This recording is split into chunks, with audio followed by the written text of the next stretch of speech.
Maverick News presents The Rick Walker Show. Defrag your mind.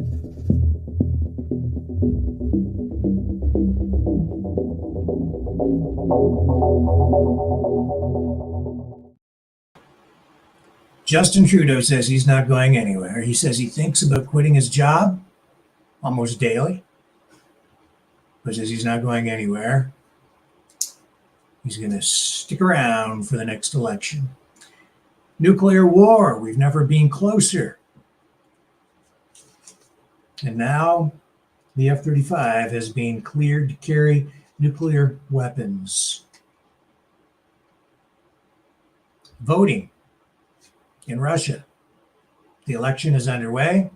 Vladimir Putin seeks another 6 years. We have a special report from Kevin Michelizzi coming up from Crimea.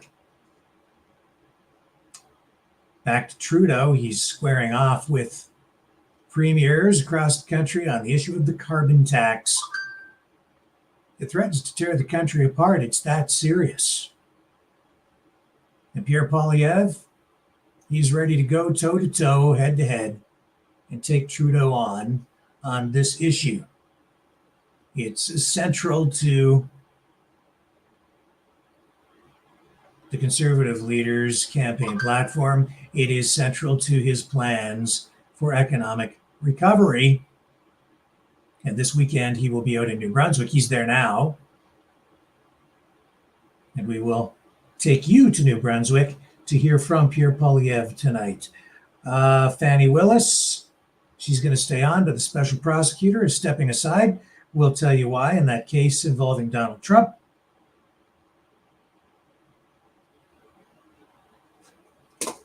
And the whole thing in Ukraine continues to percolate, boil, and the UN Security Council made that their focus today during a series of speeches that highlighted the deep divisions in opinion and perspective on this issue, this conflict, this war that is destabilizing the entire planet and again taking us to the brink of nuclear war. I will be right back on the other side of this.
Maverick News.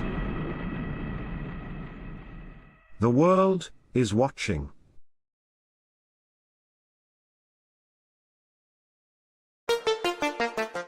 The New World Order. Government overreach. The Great Reset. Mainstream media lies.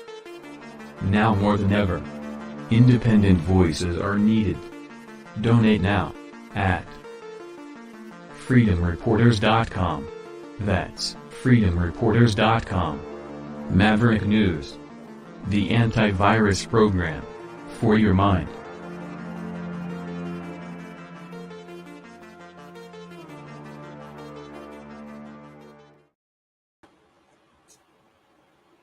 Where shall we begin? How about being on the edge of World War III? Yeah. We've seen over the last number of weeks more escalation. within the last few days, more references to the possibility of putting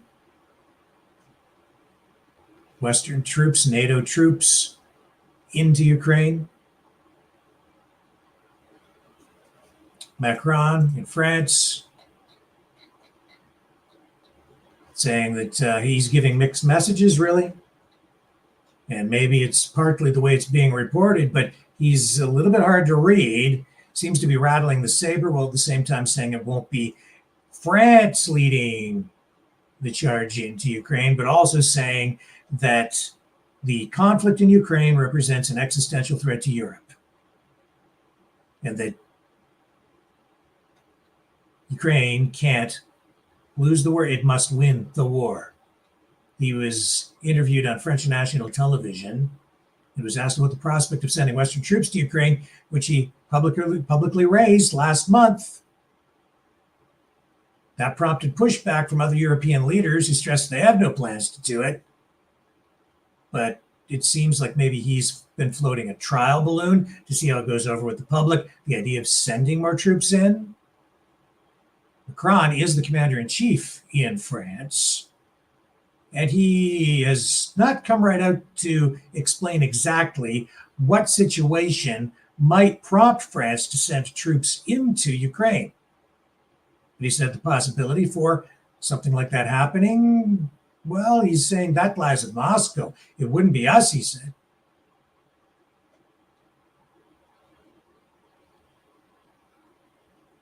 But he says that to have peace in Ukraine today, we must not be weak, his words.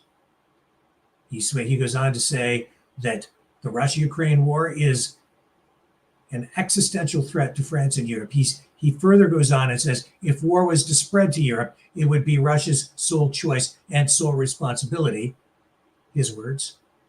But for us to decide today to be weak, to decide today that we would not respond, he says, is being defeated already, and I don't want that, he says. Talk about the possibility of the draft being implemented. I don't know how true that is, but there is a lot of talk about it. Where there's smoke, there's usually some fire.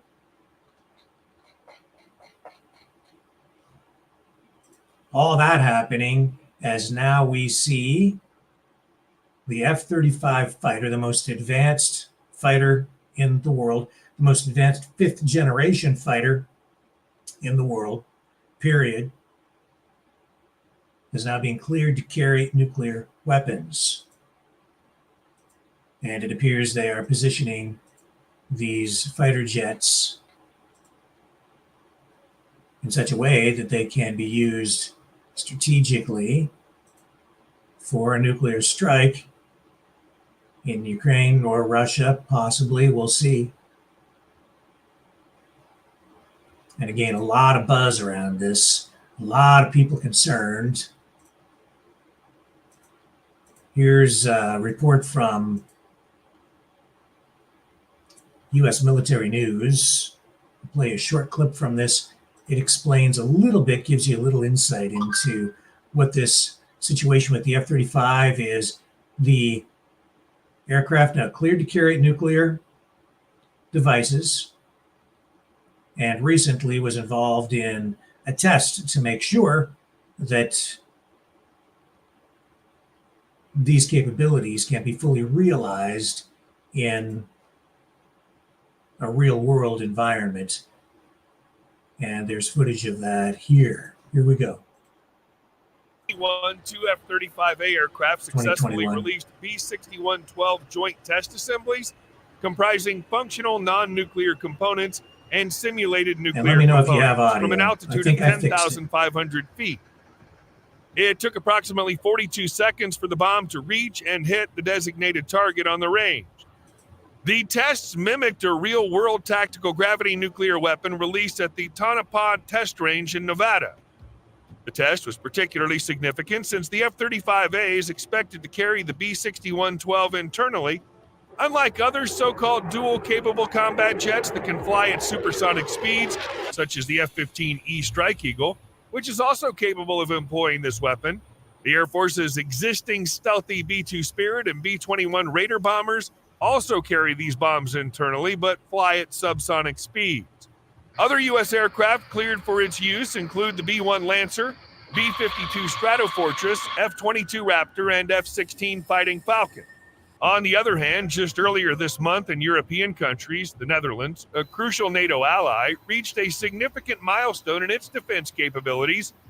Dutch F-35A fighter jets, part of the collective defense fleet, have received initial certification for nuclear deterrence missions.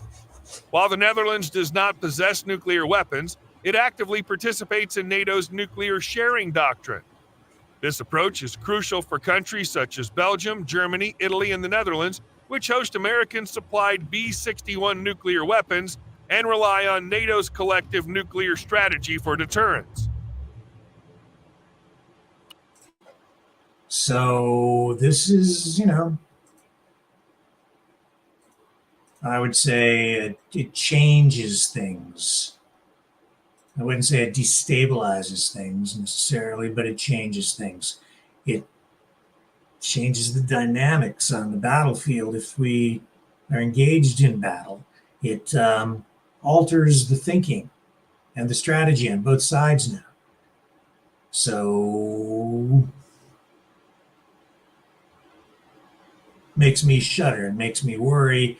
We've never been so close to a nuclear conflict, and this gets us even closer. And don't forget that we just, within the last few days, also heard Vladimir Putin talk about Russia being ready for a nuclear conflict. He also, in that interview with a Russian journalist, indicated that the world also knows that Russia has superior nuclear weapons, more advanced.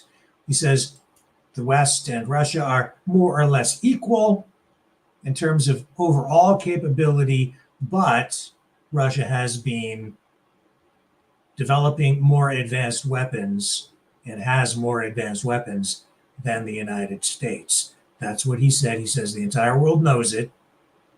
And what are we talking about here? We're talking about hypersonic missiles. We're talking about nuclear bombs, weapons that are technologically superior to what the West has. How significant these differences are, I don't know. Does it matter when you get to the point where you're basically blowing each other up? We've had the capability of destroying the entire world many times over for a long time. So how many times do you want to blow up the world? That might be a simplistic way of describing the firepower that is available, the nuclear destructive capabilities overall. But I don't think human beings, I don't think people today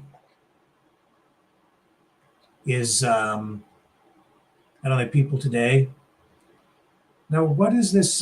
People are saying my audio sounds like I'm in a closet. Is that true? Do we have some issues here? I'm going to tune in and listen to this. I know what it is. I can fix that. I know exactly what it is.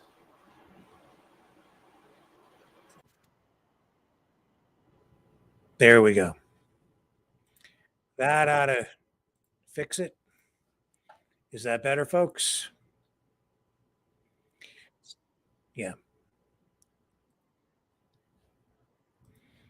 I do apologize. This audio stuff has been extremely complicated and very, very weird. I have to tell you that. And what it comes down to is some malicious software, shall we say, it was somehow installed onto our computer system here. So I had to track it down. It was affecting the browser that we use to run the entire streaming system, and it was messing with the audio. So that's kind of what's going on. I won't bore you with all the details. As long as we've got audio back and we sound okay now. I see what the problem was.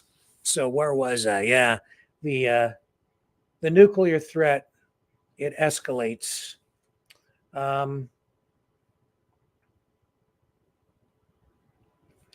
Which is why now we're going to take you to the White House.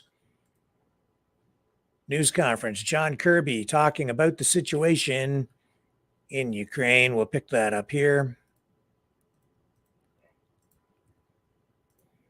One moment, here we go.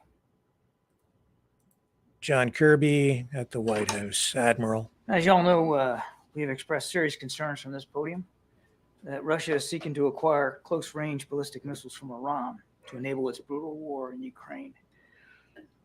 And that Russian negotiations to acquire those close-range ballistic missiles have been active and they've been advancing. Today, I just want to call your attention to a joint statement released this morning by the United States and other G7 countries warning Iran not to go forward with the sale of close-range ballistic missiles to Russia. The G7 statement reads in part, and I quote, "Were Iran to proceed with providing ballistic missiles or related technology to Russia, we are prepared to respond swiftly and in a coordinated manner, including with new and significant measures against Iran," end quote. So we're speaking with one voice here on this matter from the United States, Canada, Japan, the EU, France, Germany, and the United Kingdom. Now, shifting gears, next week, the United States will be sending a high-level delegation to the Summit of Democracy that will be led by Secretary of State Antony Blinken. The U.S. delegation will also include senior U.S. government officials from the NSC, from USAID, and of course from the State Department. At the summit being hosted by the Republic of Korea, we're very grateful for their leadership in that regard. The U.S. will host a high-level event on the misuse of commercial spyware, and this is a significant priority for the Biden-Harris administration. Our event will, for the first time, convene some of the most senior government officials around the world, with those from civil society, from the private sector, and even from those who have been directly affected by the nefarious effects of commercial spyware. We're looking forward to the conversations at the summit and to continuing the important work of strengthening democratic resilience worldwide. Thanks. Thanks. John, can you say anything more specifically on what possible sanctions would be levied? I'd heard maybe they were mulling flights. I don't know, banning flights. I know you're going to say no, but just if you can. No. All right. But No, I'm not. I mean, as you know, we don't preview sanctions, Colleen, but clearly we're looking at a range of options here, and without question, additional sanctions would be on the table of those options.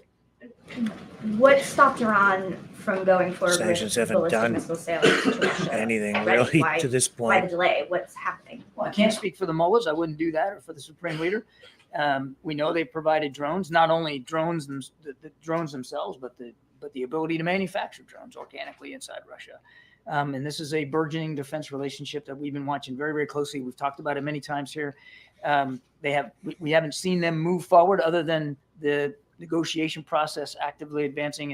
And we really wanted to set down a marker here for Iran and for Russia, that there will be swift consequences for them to do that. What's in their calculus? I couldn't say, but this would be obviously not just really bad for the people of Ukraine, but also bad for people in the Middle East, because Iran's hoping to get something out of this too. It's not just about sales of ballistic missiles to Russia. They're hoping to get Russian military technology for themselves. Thanks, Admiral. Does President Biden want to see new elections in Israel and for Prime Minister Netanyahu to no longer remain in power? That's going to be up for the Israeli people to decide. So what about beyond what he said in the Oval Office, did the president find good about Senator Schumer's speech? Well, the president spoke about the passion with which Leader Schumer made that speech. And the president said that he knows that those remarks, they resonate with many Americans out there. For our part, we're going to keep supporting Israel in their fight against Hamas. We're going to keep urging them to reduce civilian casualties, and we're going to keep working to get a temporary ceasefire in place so we can get the hostages back home with their families and more additional aid into the people of Gaza. Yeah, that is enough there. You may not have heard about Chuck Schumer's speech where he called for an election in Israel, criticizing Netanyahu and his response to the October 7th attack. Back to Ukraine now. That was the subject of discussion at today's UN Security Council meeting ongoing. We saw the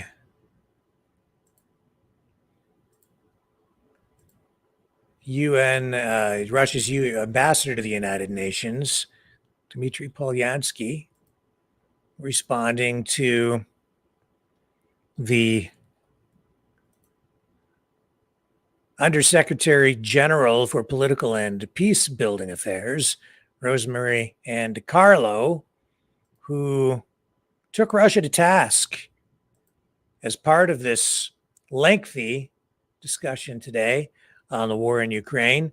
The UN position on this, I guess, overall has been that Russia is acting in an illegal manner in terms of international law and against the majority of UN members. That's the position of the Undersecretary. Let's go there now. We can bring her up. And here we go. President, the principle of respect for territorial integrity and the political independence of states is the cornerstone of our collective security.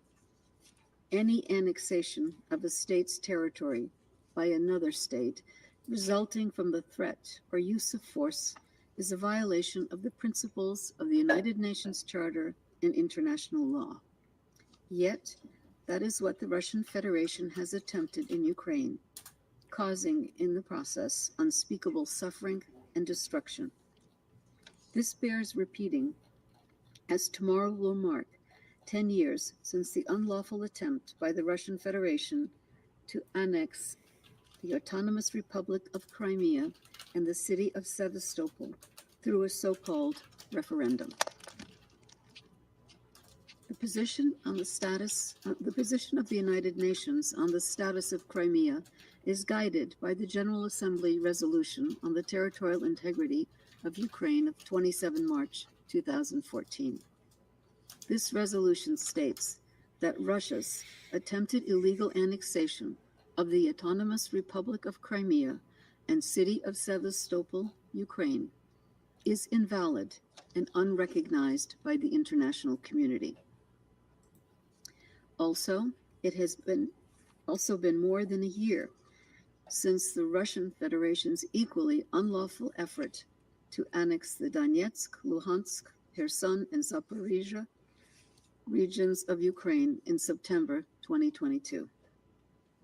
Just days later, on 12 October 2022, the General Assembly overwhelmingly adopted the resolution entitled Territorial Integrity of Ukraine, Defending the Principles of the Charter of the United Nations.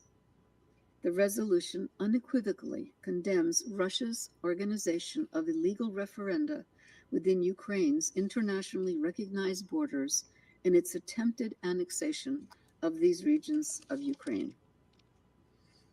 It also declared that these actions, quote, have no validity under international law and do not form the basis for any alteration of the status of these regions of Ukraine, end quote.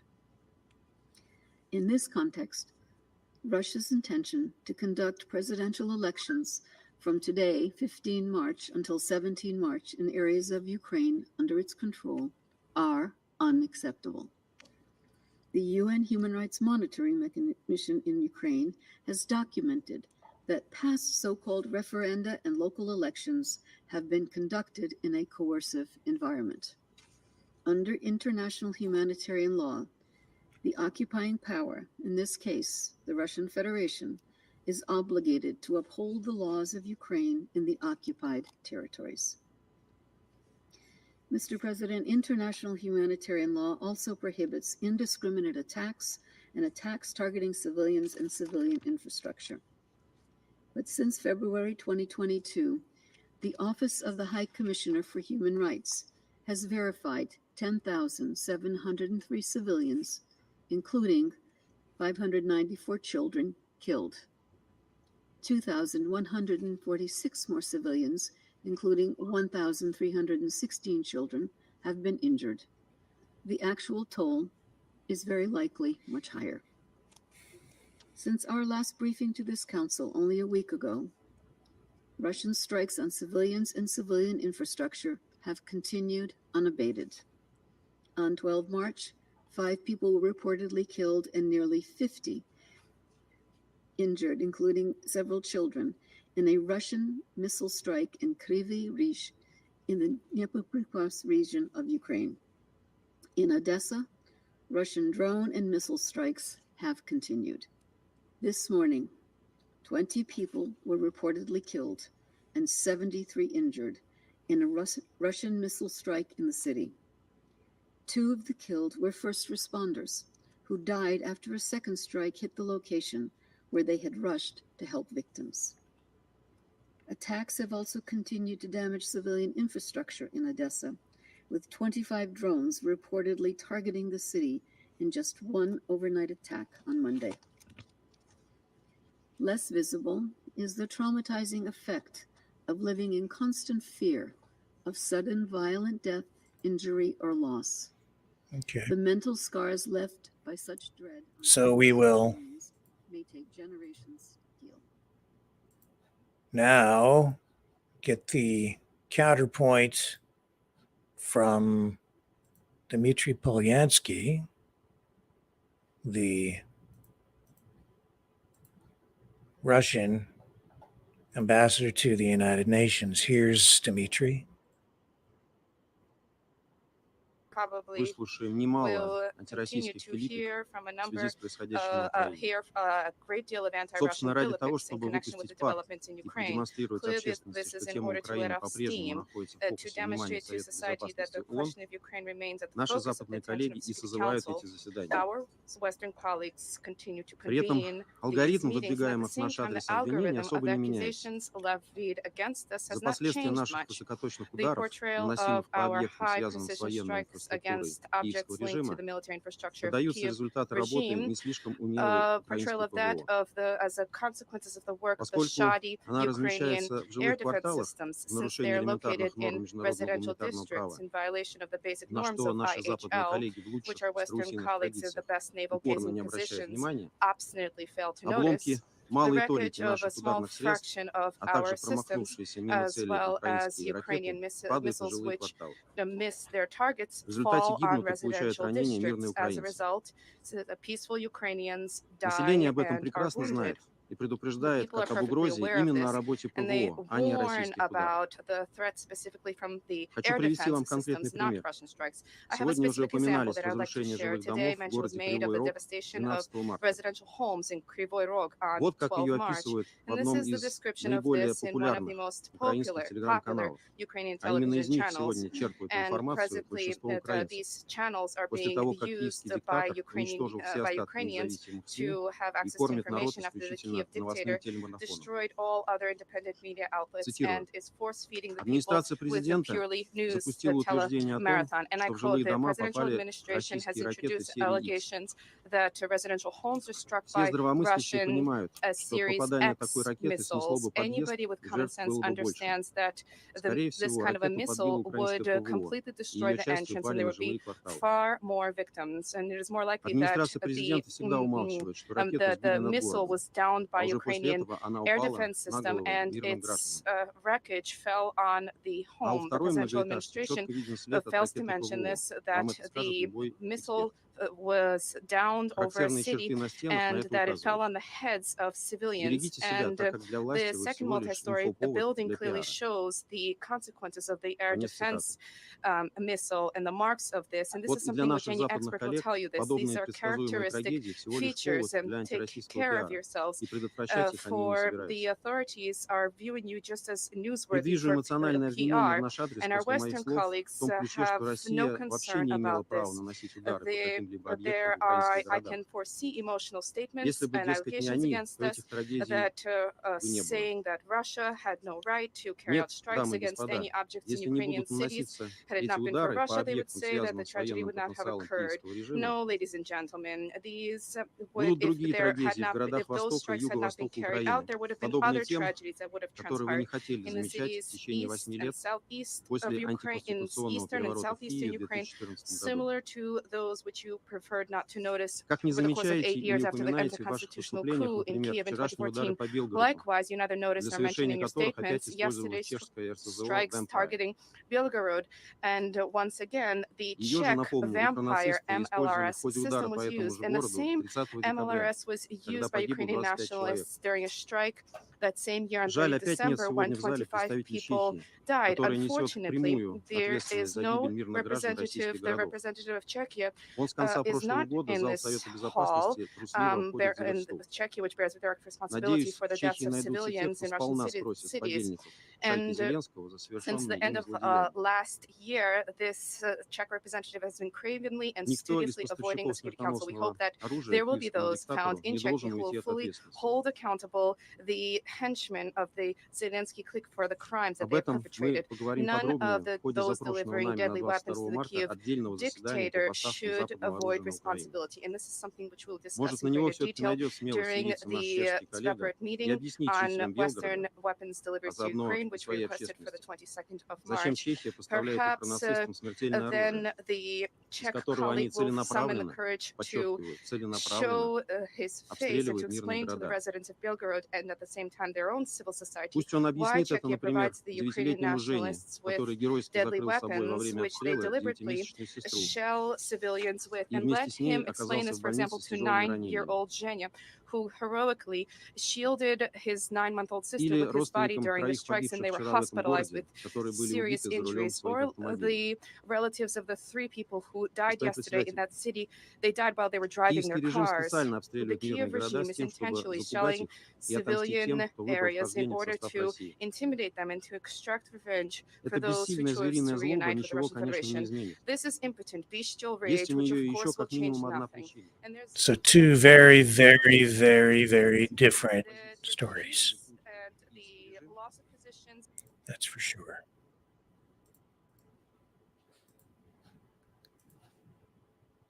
So the fighting continues.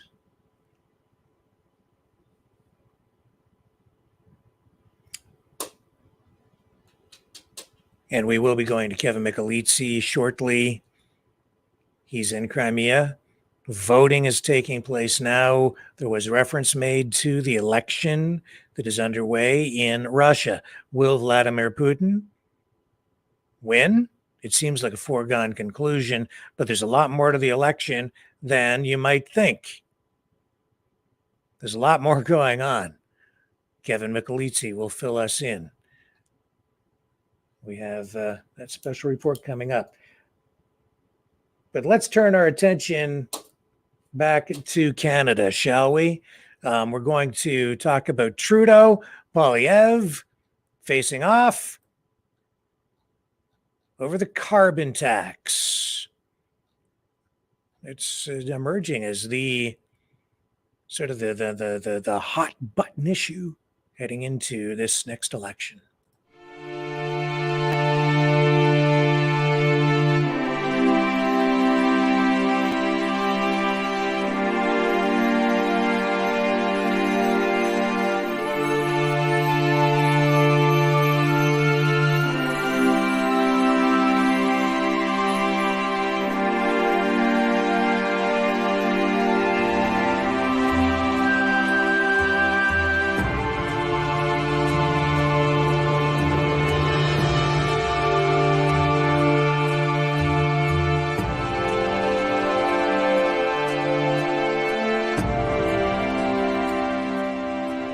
Maverick News. The world is watching.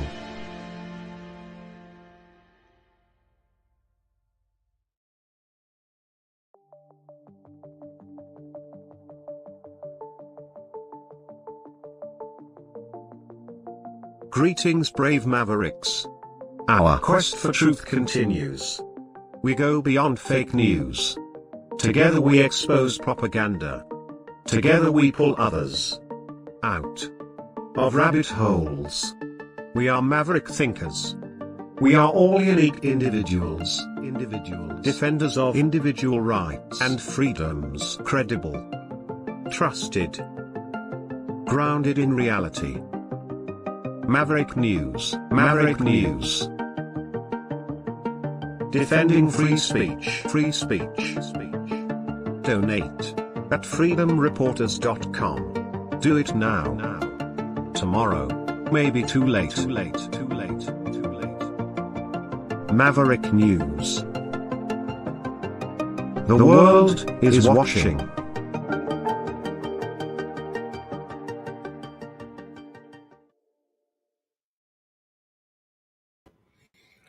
We will get to Justin Trudeau, Pierre Poilievre, and the heavyweight knockdown, drag him out fight that is brewing over there in a moment. But I just wanted to make note of this story about Nathan Wade, the special prosecutor that has been working with the Fulton County District Attorney's Office.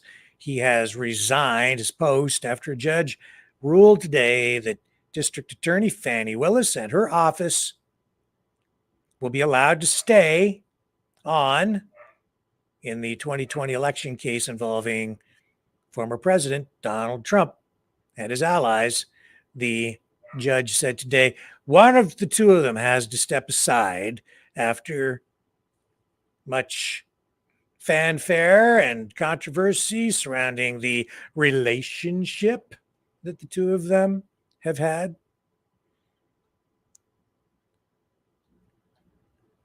Talk about entertainment, reality TV.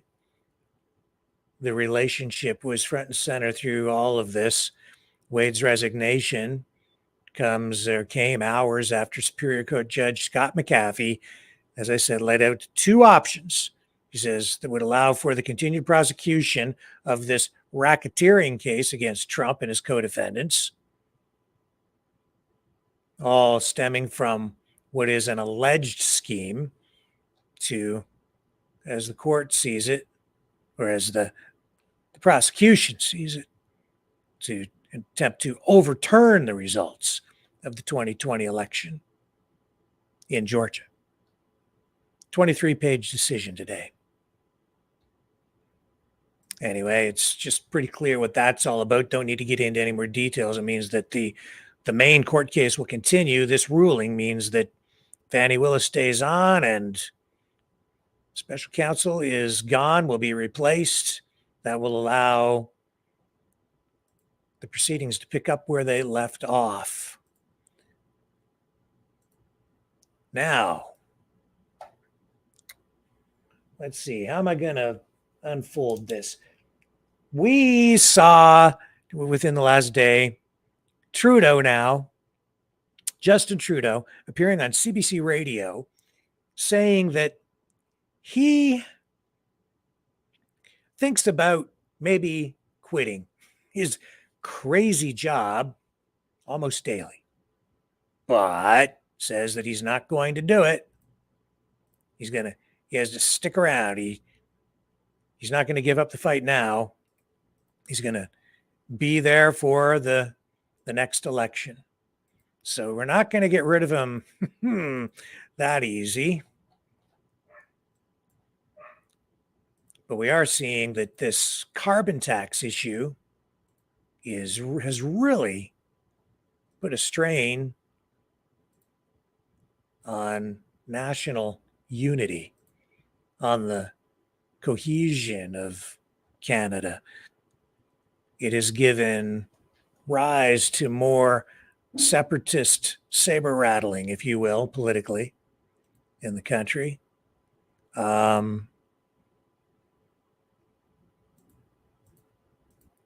We've seen this week Saskatchewan Premier Scott Moe say that province is going to stop collecting the carbon tax on natural gas, and that's, I think, going to happen January 1st, starting then. And also will apply that same approach to electricity generation in Saskatchewan. That has created a standoff of sorts between Justin Trudeau and Scott Moe, the Premier of Saskatchewan. That has spread. Now we're seeing this. We're seeing Alberta Premier Danielle Smith has come out with this statement supporting other premiers. Now Scott Moe is not alone. He has other premiers joining him, including, seems he's getting support now from Newfoundland and the Maritimes, Danielle Smith in Alberta as well. Here's what she said online. Says, I'm joining my provincial counterparts. Just make sure that's up on the screen for you. In writing to reiterate, and this is a letter directly to Justin Trudeau, our concerns that Albertans and Canadians have faced incredible pressures due to crippling inflation and high interest rates. That's why, on behalf of Albertans, I urge you to scrap the punitive carbon tax.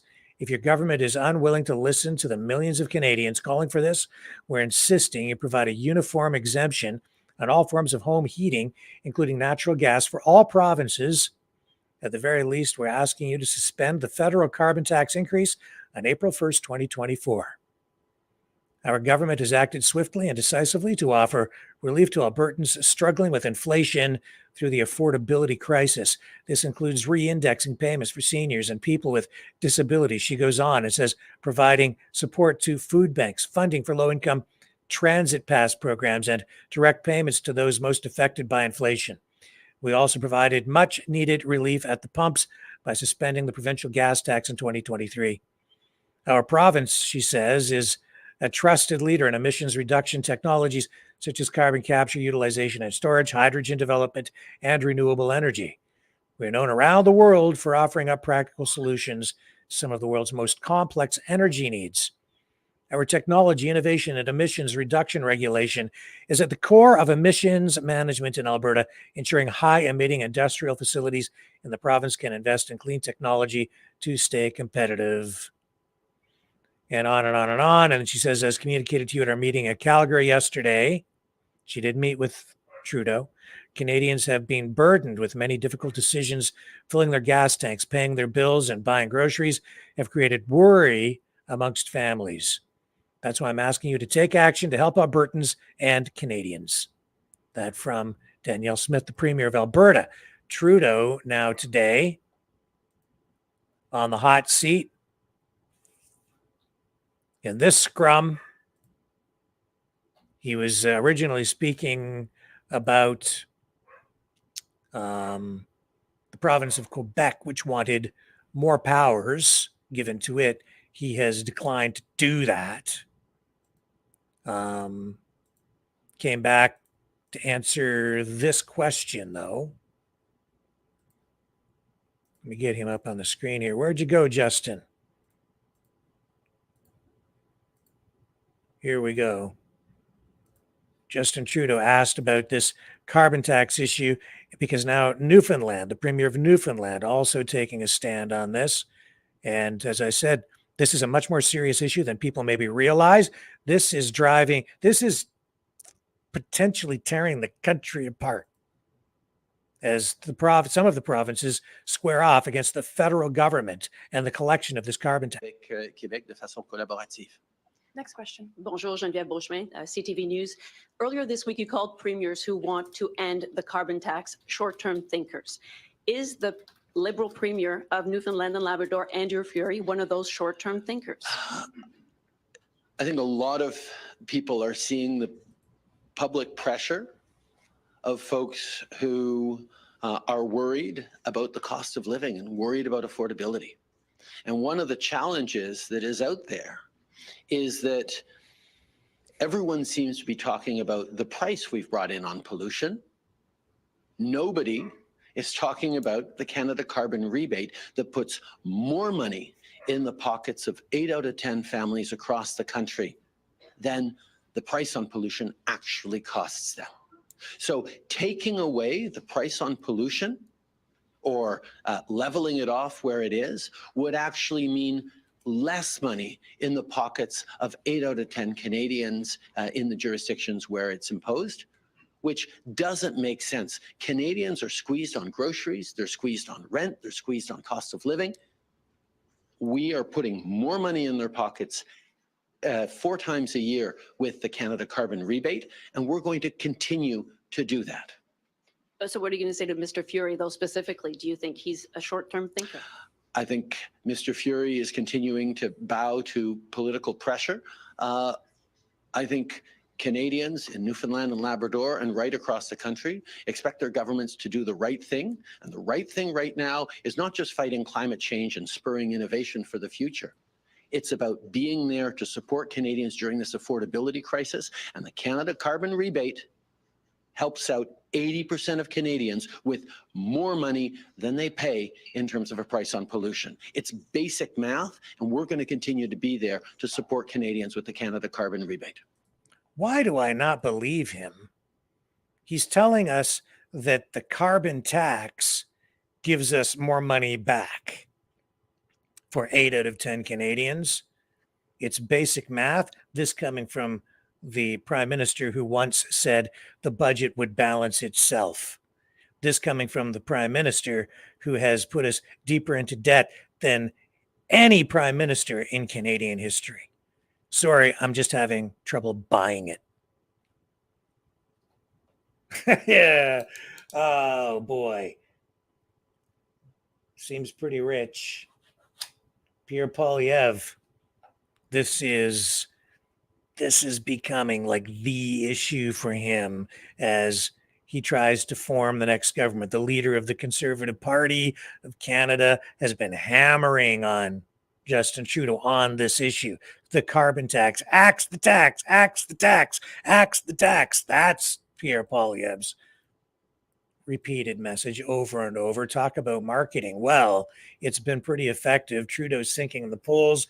Poilievre out in front. Justin Trudeau has got to be nervous at this point. Poilievre now touring this weekend out in Eastern Canada, taking his message to the people of New Brunswick. Today, standing at a gas station.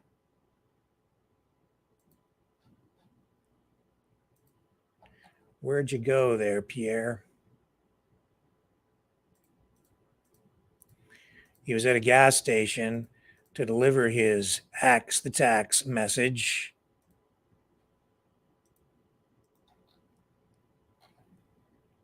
And it seems like we may have lost our clip, but I can easily get it back here. Well, that's frustrating. Let me get you, Pierre. Sorry for the delay. Here we go.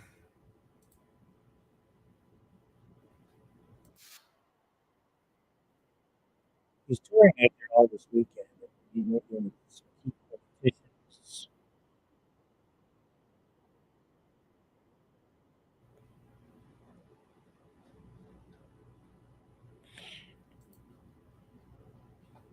And his message pretty simple.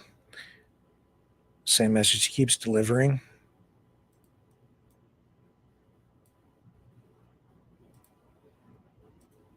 Here we go.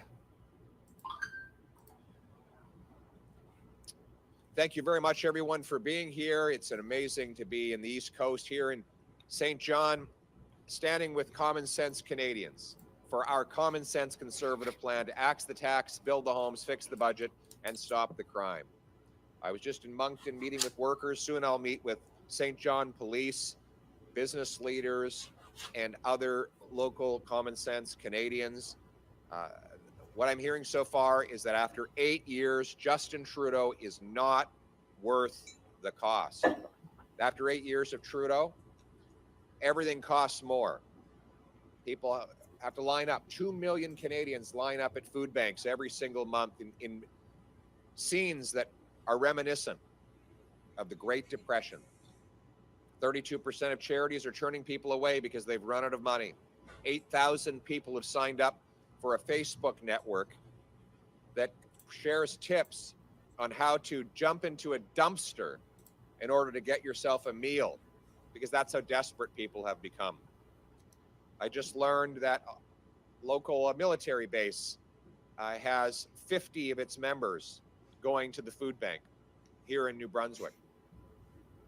We've just come from St. John's, Newfoundland, where I met with the food bank there. Their demand is up 45% in 4 years, in part because Trudeau's carbon tax on the farmers and fishers who produce the food and the truckers who ship the food.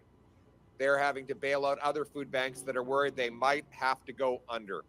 After 8 years of Trudeau in St. John's, things have gotten so desperate that families cannot bury their deceased loved ones.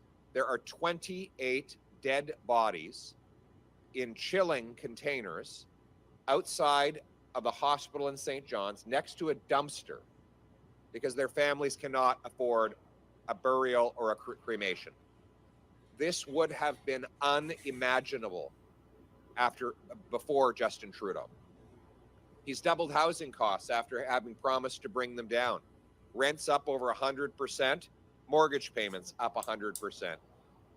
A down payment takes 25 years to save up in Toronto. You used to be able to pay off a mortgage in that time. 67% of Canadians believe after eight years of Trudeau that the next generation will be worse off than the one that came before. 50 military families in New Brunswick are using a food bank. We have CBC Nova Scotia reporting that Nova Scotians got extreme power bills recently, which are leaving many of them choosing between eating and turning the lights on. There are now 35 homeless encampments in Halifax. All of these things would have been unimaginable before Justin Trudeau. Justin Trudeau is not worth the cost, not worth the crime, not worth the corruption, and not worth the country we know and love. The good news is life was not like this before Trudeau, and it won't be like this after he's gone. Common sense conservatives are fighting back, and that's what brings me here today. Trudeau's April 1st carbon tax hike of 23% is scheduled to take effect in just a few weeks, April Fool's Day, and with Justin Trudeau and the Liberals, the joke is on you. Trudeau will hike gas prices at stations like this one. Home heating bills will rise across the country. Farmers, fishermen, truckers who all bring us food will be paying more and passing on those prices at the grocery store to Canadians who are already starving. That's why common sense conservatives are standing with 70% of Canadians in the polls and 70% of provincial premiers who've called for Trudeau to spike the hike, cancel this heartless and cruel April 1st tax hike. There will be 2 common sense conservative motions before the House of Commons next week. Liberal and NDP members of Parliament will have to decide whether they vote for their constituents' affordable gas, food, and homes, or whether they will vote with Justin Trudeau to dig deeper into the pockets of Canadians who are freezing and starving. That will be the decision. All conservatives, thank you. You can see where people stand here. They're on side with the common sense conservatives to spike the hike and axe the tax. We have a common sense plan to axe the tax, build the homes, fix the budget, and stop the crime. We're going to have abundant and affordable energy again. Canadians will bring home powerful paychecks that buy affordable food, gas, and homes in safe neighborhoods, and that will be the choice. Either there will be a costly coalition of Trudeau and the NDP who tax your food, punish your work, take your money, double your housing costs, and unleash crime and chaos in your community, or common sense conservatives who axe the tax, build the homes, fix the budget, and stop the crime. That's the choice. Let's bring it home. Thank you. We'll now have time for 5 questions from the floor. Bonjour, Monsieur Poilievre. Merci. We'll stick with it for a moment. J'aimerais vous entendre sur l'interdiction de brûler du charbon dans les centrales thermiques et pour produire de l'électricité à partir de 2030. Now we're going to get into French. J'aimerais savoir, vous, si vous êtes Premier ministre, allez-vous permettre, comme le demande l'INX, So as you can see, this is the issue of the moment. La solution, c'est de trouver des remplacements. It's the issue. Trudeau est très bon à faire des And the other day we saw Trudeau get angry, saying that Saskatchewan's response decision to not collect the carbon tax for the federal government. Well, he's not sitting well with Trudeau. He says, you can't opt out of the Federation. You can't opt out of Canada. Well, that is, in fact, actually the danger here. These provinces are so fed up, they're defying the federal government and Trudeau's declaration, thou shalt collect the carbon tax. They're saying it's not even his jurisdiction, that it's unconstitutional. Hi, John Schillebeck with Brunswick. Essentially, that's what they're saying. Do you think the Energy East pipeline project could be revived? And if so, how would you help that come along as Prime Minister if you're elected? I strongly supported the Energy East pipeline. I think it is insane that we are here in St. John, we are importing 130,000 barrels of Saudi Arabian, Nigerian oil at the same time as our Western producers are blocked from selling their product to other Canadians. Justin Trudeau killed the Energy East pipeline. His Liberal New Brunswick MPs helped him kill it. They did nothing to champion the jobs of New Brunswickers or of Western Canadians. Common sense conservatives will repeal the unconstitutional C-69 that blocks development and replace it with a new law that protects the environment, consults First Nations, but gets things built. And I will support Canadian pipelines that deliver Canadian energy to Canadian markets and are built with Canadian steel. That's what it means to bring it home. By the way, today, if we had the Energy East pipeline, we could pump Western petroleum, put it on a ship, send it to Europe, break European dependence on Putin. Justin Trudeau has a pro-Putin energy policy. He's blocked natural gas liquefaction projects and the Energy East pipeline, which would have allowed the Europeans to power their economy with clean Canadian energy rather than dirty Russian oil and gas. So my common sense plan is the opposite. It's pro-Canadian. It turns dollars for dictators into paychecks for our people. Thank you. Thank you. Next question. Sarah Plowman, CTV News. The industrial carbon tax, like any corporate tax, gets passed along to consumers. So, Mr. Poilievre, would you cancel this, or would you keep the industrial carbon tax? Well, most heavy industry has an exemption from the carbon tax. The carbon tax applies on small, medium-sized businesses, some factories, and all consumers. But large cement plants, and other industrial factories are exempt.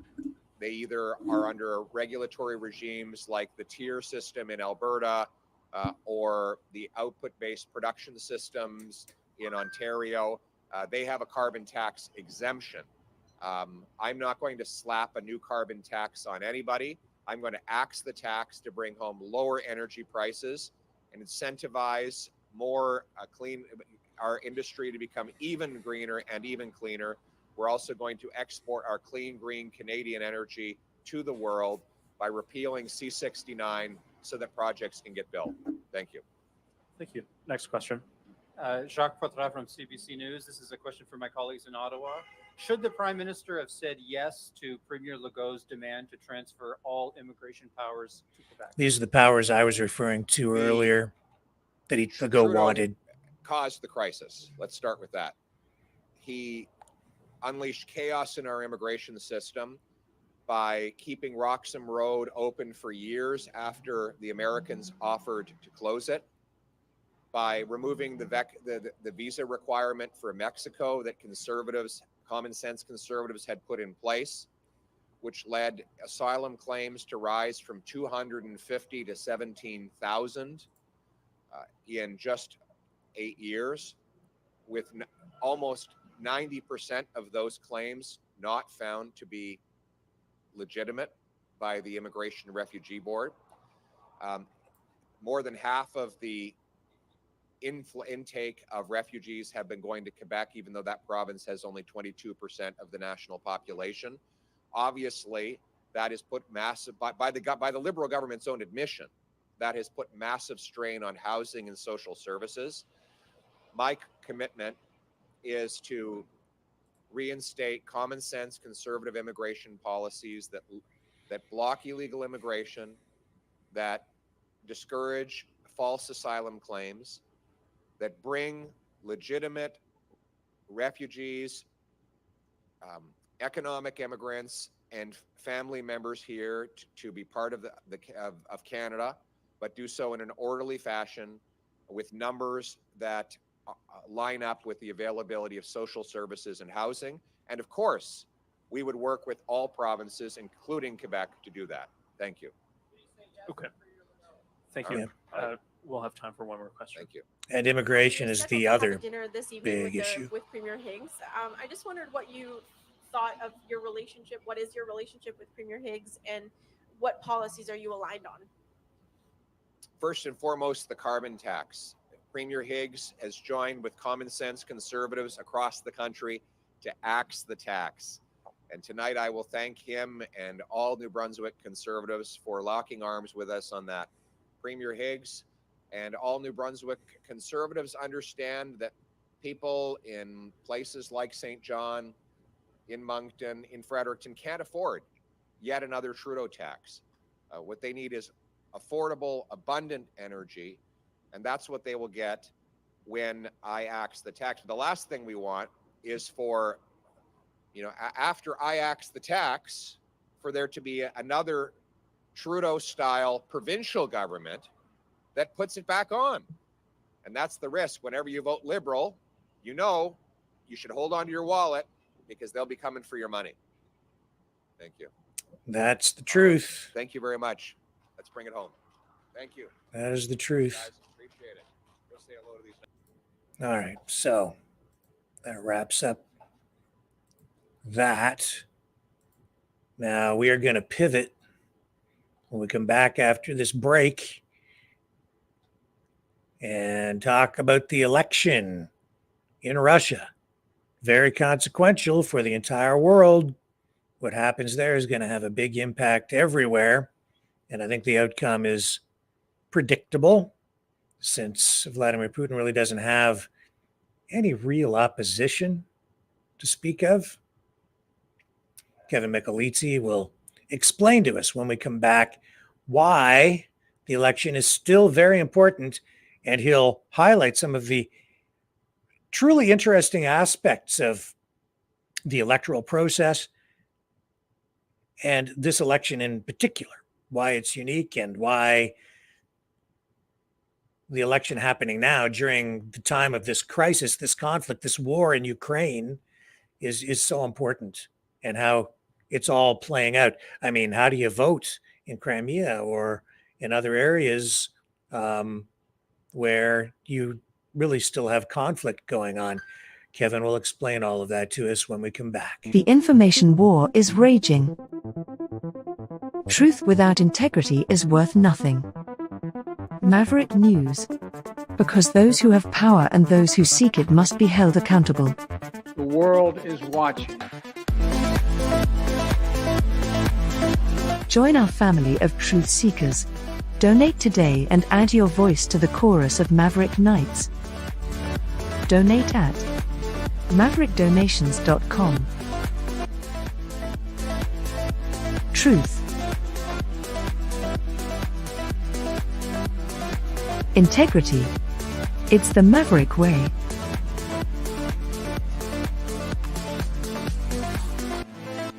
Maverick News. The world is watching.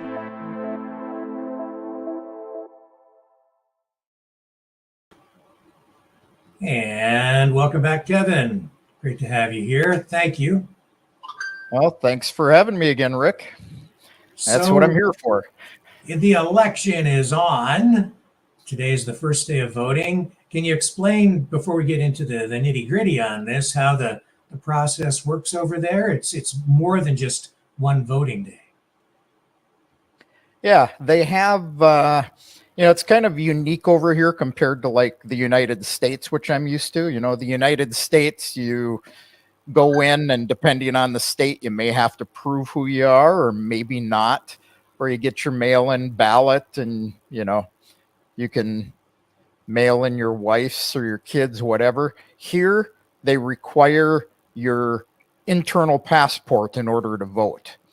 So everybody's assigned a polling station near where they're registered to live.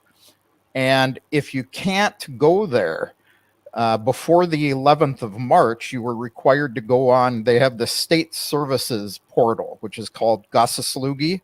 It's got all your information. It's got your internal passport, your tax ID, all this information. And before the 11th, you had to go in there and you had to, they called it a remote voter. And you click a button in there and you say, I'm not where I belong. I'm going to be here. And they give you the voting location where you're going to be. And then that disallows you from voting in the original spot. And they also have, in-person voting. You go in, you show them your passport, and they have a list in each polling location of the people that are allowed to vote there. And they'll mark off your name. They give you a ballot. They sign it and stamp it saying that you voted. It isn't tying the ballot to you, but it's, saying this was an official ballot and you were signed off the list of voters. And something new that they have this year, 29 regions were allowed to do remote voting. That was Kherson, Donetsk, the other regions up over there, and Crimea, Moscow itself was allowed to do this, but several regions you could go on before the 11th of March again onto the state services site and register for remote voting. And I've actually got a video about that to show you how that actually worked. It's pretty secure. You can't vote twice. The minute I signed up for it, it removed me from the local polling station list. So if I went over there and I tried to vote and I claimed I didn't vote, they would say, you're not on our list. Okay. Do you want to run the video? Do you have it queued up there? Yeah, I actually have the ballot too. This is the in-person ballot. Pretty simple. I have a translated version for you. Translation is okay, but up in that right corner is where the stamp and the signatures go. If it doesn't have two signatures in the stamp from the polling officials at the polling station, the ballot is not valid. That top section, all that text basically gives you instructions about what will invalidate your poll if you mark two boxes, if you don't mark in the box, things like that. And then, of course, it lists alphabetically the candidates. And, a lot of people will ask, why does the guy with the name of K, starting with K, at the bottom of the list if it's alphabetical? Well, KH is actually one letter in Russian and it's an X. So that's why he's on the bottom, as you can see here. I see. So this is the official ballot. You check the one box. It's just the president's, and then you slip it into a locked box. Now, they do have some clear boxes, plexiglass boxes. They are locked, but you're instructed on this paper to slide it in face down so that people can't see who you voted for. Now, could have done this. I didn't want to stand in line, so I signed up for the remote voting. And this is kind of how it works right here. So this is the Gassaslugi, the state services site. I said I want to vote because I'd pre-registered. it takes me out to the registration site, and I click that first button, and that says, yep, I want to vote right now. It makes me re-identify myself through the state services site again. So I had to log in and get a code from the Authenticator app. This is just a guarantee that you are who you are when you're voting. And this is telling me I have one ballot available to me. I can vote once. You have to read all the instructions, agreeing to what will invalidate it, and things like that. And again, they're going to send me an SMS to verify it's me.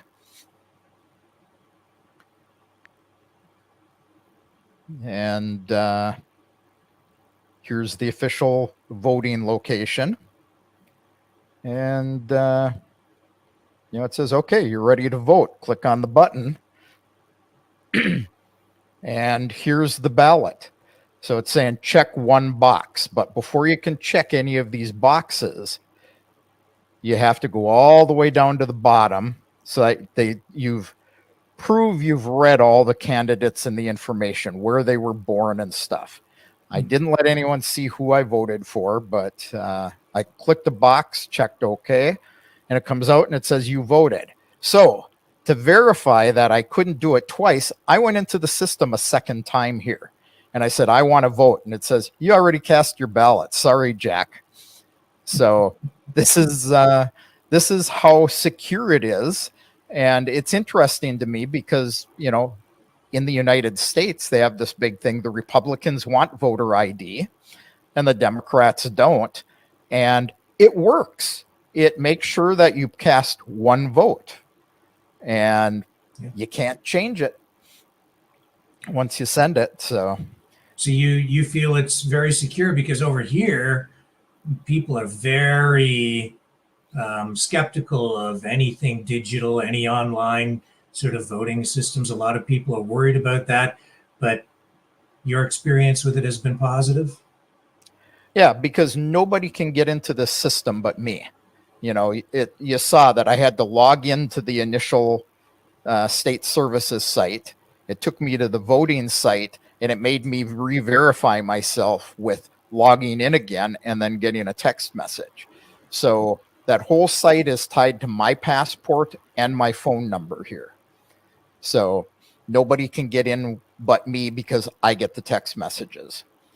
Having an ID at the polling station, they make you register for these remote services or alternate locations by March 11th so that they can print out the valid polling lists and send them out to the polling stations. So they had, 4 days to get them out. And if you're not on that list, you're not voting. And if you are, you have to present your passport, which is your official ID here. And I hear a lot of people in the West complain about, well, why does Russia have this, internal passport? It's not right. You shouldn't have to have it. But Americans should think about the fact that they all have social security cards. So the United States has a tracking system on you too. I don't know about Canada, but people just don't think about things like this. You got a driver's license you can use for an ID. People who don't have a driver's license can get a state ID. So it really isn't any different. My medical services are tied through this site. I can go in there. I can register to make a doctor's appointment. It will send me a text message and an email before the appointment, the day before, saying, hey, you got an appointment with this doctor at this clinic at this time. So everything in Russia is tied to this system. And pretty convenient. I guess that's the big upside with it, right? Would that increase voter participation? It does. The last election, they had 65% of people turned out, and they're estimating it'll be about 75% this year. Wow, that's much higher than it is over here. Yeah. I think the last time around we had only about maybe 40% of people voting, somewhere in that range, which is frustrating for for people who want to see more political involvement from the public. That has to be among the highest in the world. Yeah, I don't know. It's pretty darn high though. Yeah. So, remote locations, this public services website, this guy here, this is the current number of people who have already voted. It's 8 p.m. here. Polls opened at 8 in each region. So, there's 11 time zones in Russia. So some of them opened, late last night our time. But over 31% of people have already voted. And, so almost as high as the West gets. Now, you don't really get results, though, until the final day, right? Which is on Sunday? Officially, we aren't supposed to have final votes until the 18th. But we'll have preliminary results at 9 p.m. our time. So that's 2 p.m. your time on Sunday. And they will have the preliminary results and they will release them at that time.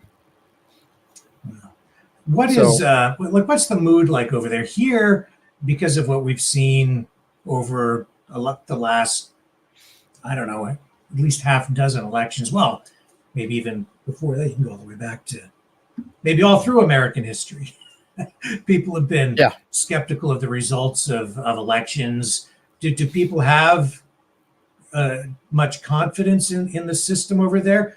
I'm curious to kind of compare the level of public confidence between the West and what's going on in Russia. Yeah, people here have great confidence in the system. You can pretty much guarantee what the results will be at the end of this election just by talking to people on the street. The polls, the Levada Center in Moscow, which is a Western backed NGO. They are considered a foreign agent here. It's a company my daughter worked for last summer. And they are not pro-Russian. They are not pro-Putin. And they are estimating 68% for Putin, just based on their polls in Russia before the elections. Well, in last election, I read that he was able to capture 77% of the vote. Yep, something like that. So Levada is saying that turnout will exceed 70% and Putin will win over 80% of the vote. Another poll said turnout will be 71%. Putin will get 82%. Another poll says about 69.8 and Putin will get 81%. So the polls are all in a similar place on this. And like I say, you talk to people and they're, I'm voting for Putin. They'll tell you, even though, we here in the West don't tell anyone who you're going to vote for. People blatantly say, this is who I'm voting for. I support him.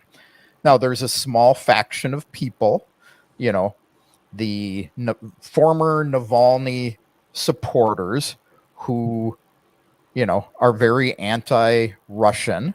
They tend to be the ones who go out and protest a lot. They try to get people to vote alternately. They actually have a candidate that they're supporting this time. But really, these candidates are real candidates. They're viable candidates. But most people are pro-Putin, and it's because of what he's done for this country. It's been called an authoritarian government. It is, but it's what Russians like. It's what they desire. The whole, have a true democracy. Reality is it is a democracy here. Whoever gets the most votes. It isn't this delegate system like the United States has. whoever gets the most votes, as long as they get 51% or more, becomes president. If nobody gets that 51%, then they have a second election between the two top guys, much like Turkey does. Same sort of system. But, people are confident that it's correct. There are international observers. I've seen a lot of stuff in the press the last couple of days about, Russia didn't invite the OSCE observers, therefore the election will not be valid. Well, reality is OSCE wasn't invited to observe the elections because of what's went on in Ukraine with the OSCE. They were giving away Russian positions. They found documents saying this. So they're not trusted, much like the rest of the West on, negotiations. So in Russia, you do vote specifically for the president and then for local candidates. Is that how it works? Nope. The only ones on this ballot are the president contestants. Oh, okay. All right. So it's Nobody just the presidential election. Local elections are held separately on a different date. Okay. And each region determines when those elections will be. And so because it is a federation, it's not like a parliamentary system. People are voting directly for the president. Right. I say that was the whole ballot, 4 whole boxes. That was it. When I went in, that's the choice I had, those 4 boxes. Okay. So you do have some opposition there. You mentioned, yes. The party that Navalny was leading. He, of course, passed away. They must have somebody else in his place. Is that the case? You said they do have a candidate now. What's happening with that party? Yeah, his party has pretty much gone away, but they've kind of thrown their support behind, I believe it was Slutsky. And he is from, don't remember the name of it. It's some, ultra Democrat. Let me see if I can find it here. The name of it is the Liberal Democratic Party of the Soviet Union. And it's a party that's been around since 1989. The guy who was heading it died a couple of years ago, and the Slutsky guy took over the party. Now, the main theme of his election program, now he's not the guy that Navalny was behind. So his platform is he supports the special military operation and completing it with the goals that Putin has put forth. But in addition, he plans to deal with migrants differently and writing off debts to the regions and redistributing the funding elsewhere. So he's kind of a semi-Putin-ish platform guy. Putin is running on everything that he stated in his address to the Federal Assembly back a couple of weeks ago. So it's social programs, new national projects, changes in the economy, social services, and he offered to give graduates of high school the opportunity to retake the Unified State exam to increase their score to get into better universities. It's kind of like the US's, what do they call that? It's been so long since I've dealt with it. But that test they take to get into university. The SATs?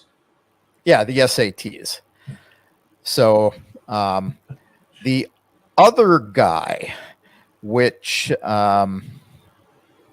is Danikov, and he is from the New People. And these guys are all members of the Duma, so they didn't have to get the 100,000 signatures to be on the ballot. And he's focusing on expanding civil and business freedom, combating new bans and restrictions. and strengthening the roles of the regions in the economy, and spending in favor of health and education. So he's for peace and negotiations. Haritonov, he is the Communist Party guy. He's the guy who, I think I read that he made some video where he pretended to walk into the Kremlin and sit in the office after saying, "We've played with capitalism enough," or something to that effect, right? But yes, he's the guy who said we've played with capitalism and enough is enough. And he's, running on changes in the socioeconomic policy and has called for the development of industry and agriculture. He isn't the agricultural minister. So, that's kind of where things are at. But the one guy, the Navalny guys are going with Denikov because he's against the special military operation. So yeah, and Putin, his platform, I guess, is to his pitch is that he'll continue to do what he has been doing, and can you kind of give people an idea of what he has done to strengthen the country, the economy, the social fabric, etc.? Yeah, well, one of the things I've physically seen out my own front window here is we've got a historical site. And one of his promises was to continue improving historical sites for tourism for Russians. And they've actually been refurbishing the outside of this castle near us, or palace, for about a year now. So he's doing this with new sites as well if he's reelected. And, this castle was built in something like the 1600s. And they're improving it to give Russians places to go and visit, since we're limited for going out of the country at this time. So he wants to make tourism bigger. Russians should visit Russia is one of his, calls. And to do this, he is subsidizing airplane tickets. He's giving young people the ability to go to these places free, and, things like that. Now, he's also trying to strengthen the family. This is something that he's been doing over several years, and he wants to improve money that goes to, women who have more than 3 children.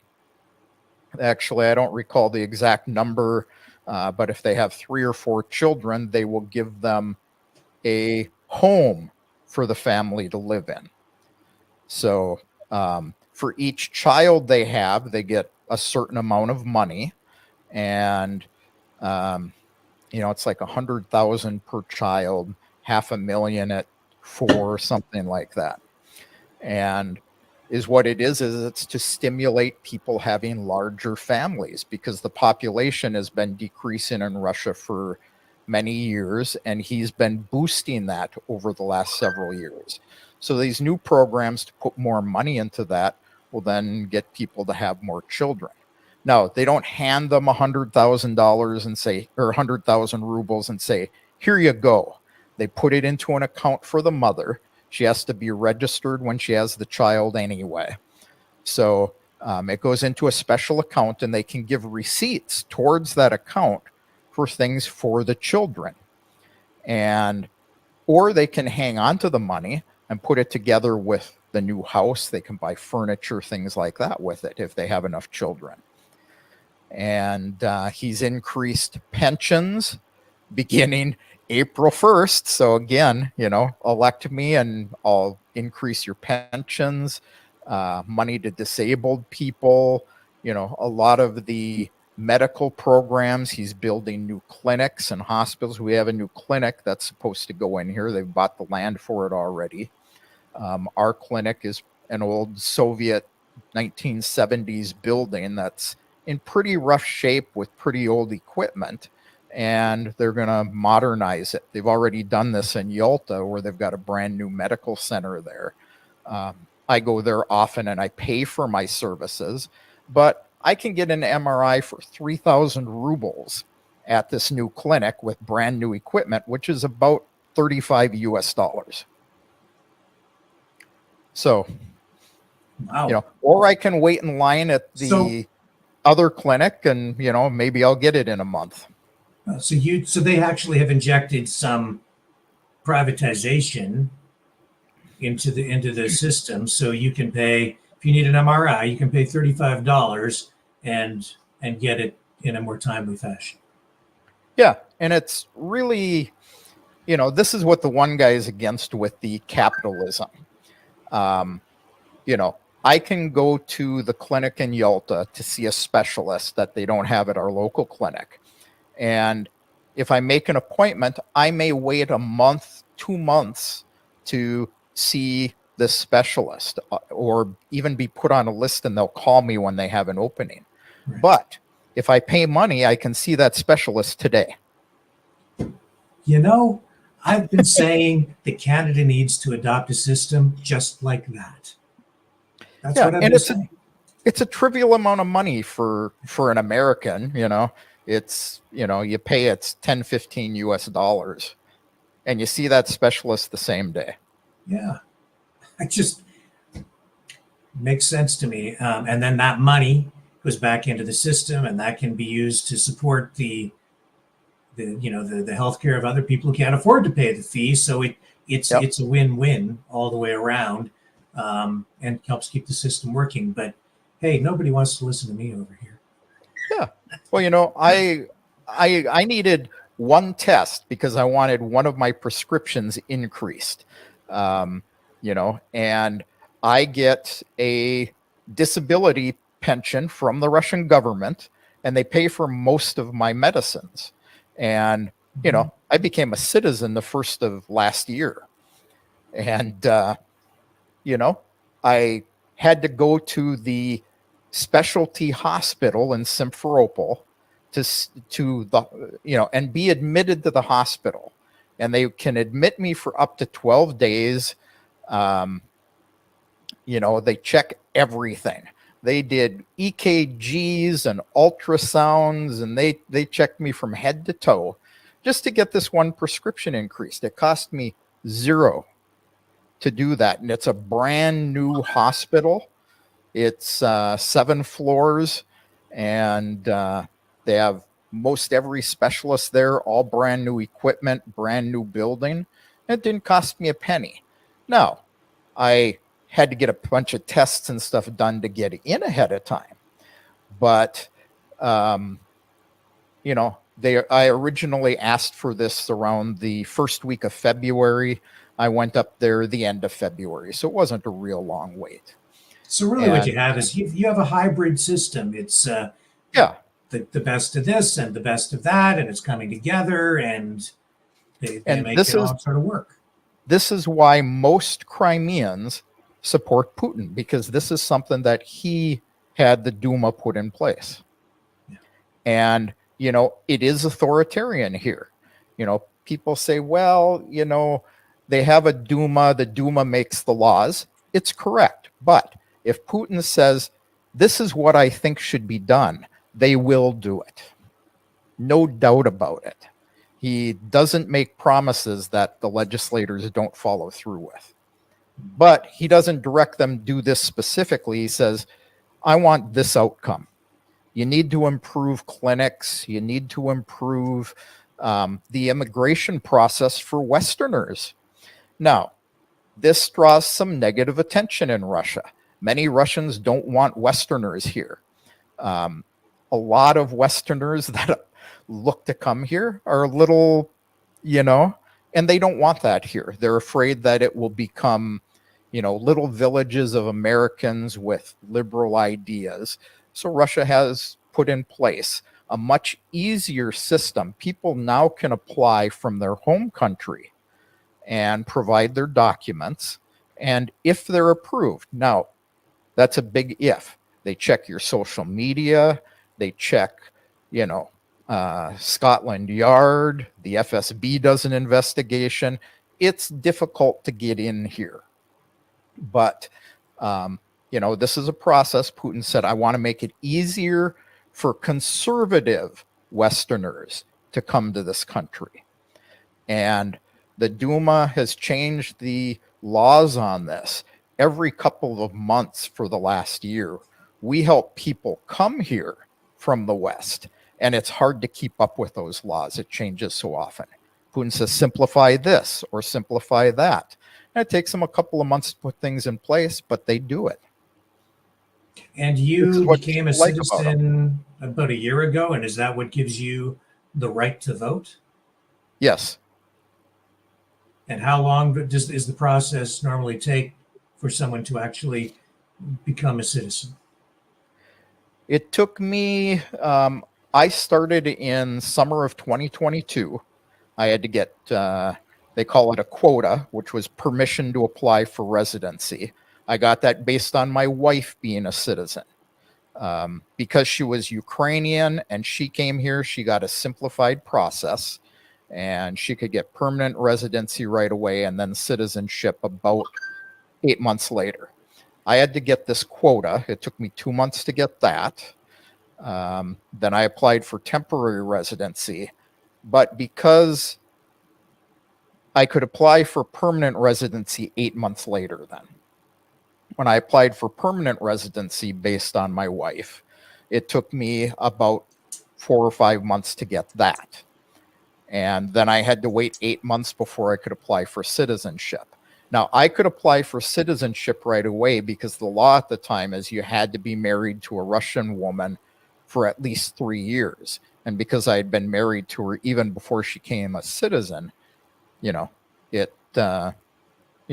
I could do it. So it took me about 3 years. Now they've changed the law. You can no longer come if you're just married to a Russian woman. You have to be married to a Russian woman and have a natural child with her. But you don't have to wait the 3 years anymore. I see. So, I still say it's about 3 years to get citizenship. Okay. I think that's an even faster process than what they have in Canada or the US, actually. Well, it depends. I think it depends on the situation, but I'm certainly. Yeah, it depends. They have that length of marriage thing in the US. When my wife came to the United States, it took her about a year to apply for citizenship and obtain it. Well, the more I learn about Russia and the way the society is structured, how the systems work there, I see more similarities between, where I live and where you are now in Russia than things that are different. It all is very, very similar, ultimately. Just to kind of come back, go ahead. Did you want to comment on that? Oh yeah, I was going to say it's like the medical is very similar to Canada. If you want to wait, you wait. If you want it right away, you pay. Yeah. Well, if you want to wait, you get to wait here. If you want to pay, you don't get to pay. Over here. Yeah, okay. So you get to go to the United States and pay. Yeah, that's right. That's exactly right. Which is why we should allow people to pay, so we don't lose the activity and the revenue. But anyway, that's a whole other topic of discussion that we could have on another day. Yeah. To come back to the election, here in the West, I'm seeing a lot of reports, of course, very predictable, where they're just dismissing the legitimacy of the election out of hand. Of course. Right. They always do. Yeah. I know there's international observers here. I know one of the guys who's observing in Simferopol. So, and they've installed video cameras at all the polling locations. So they are watching to make sure that nothing goofy goes on. Now, a lot of people say, well, I heard this one just this morning. People in the new regions, the Donbass area, well, gee, it's occupied by Russia and they're telling you go vote. So who are you going to vote for? Because they're afraid. Actually, they aren't. I know a lot of people in those areas and they are very pro-Russian. They're freely voting, not under guns like they claimed, with the secession votes that took place. I actually was there and took pictures of the voting locations and people voting. Now, what they've done is they have mobile voting places that they've had up there for a couple of weeks, and they allowed early voting there because of the conflict. So they would drive these mobile voting stations around and stop and let people vote. And if they weren't Russian citizens yet, but residents of Donbass, they could vote on their Ukrainian documents. So same process that they have here. No military forcing them to vote. Where you do see the military getting involved is closer to the front line. It's dangerous. There's shooting and shelling going on. So they obviously take voting boxes. And if people can't leave their homes or something, they go out and go to their home. They actually will do that anywhere. If you can't get to a voting place, you can register and they'll bring it to your house. And you slide it in the box. But at the front line, they do use soldiers to bring those voting boxes around, simply for safety. What about at the polling stations? We're seeing reports here, and I have seen some video of, some disruptive activities. It looks like someone threw a Molotov cocktail into a polling station, I think in St. Petersburg, while shouting pro-Ukrainian slogans. Is there concerns about those sorts of things? Yeah, they've had warnings out for people to be careful because they are expecting such attacks. This goes back to what we've talked about, recently, where Ukraine is going more to guerrilla warfare. So this is a weekend where they've said they will try to disrupt the elections, but they said we aren't going to allow it to be disrupted. Now, we do have some isolated cases like you're seeing over there. Again, what makes people watch the news? Got to show bad Russia and how bad things are at the polling stations. But they're few and far between. Now, we in Crimea are expecting, we haven't had drone and missile strikes since last time I talked to you. And we're expecting that we're going to get a slew of drones and missiles tomorrow and Sunday, trying to disrupt the elections again. But it doesn't work. People just go about their lives. They trust the air defenses will work. It's just things trying to terrorize Russians and get them to protest, overthrow the government, really. This is really the goal. I saw it just in the last couple of days where the West has been advising Ukraine to try to bring unrest to the Russian people. And that's all this is.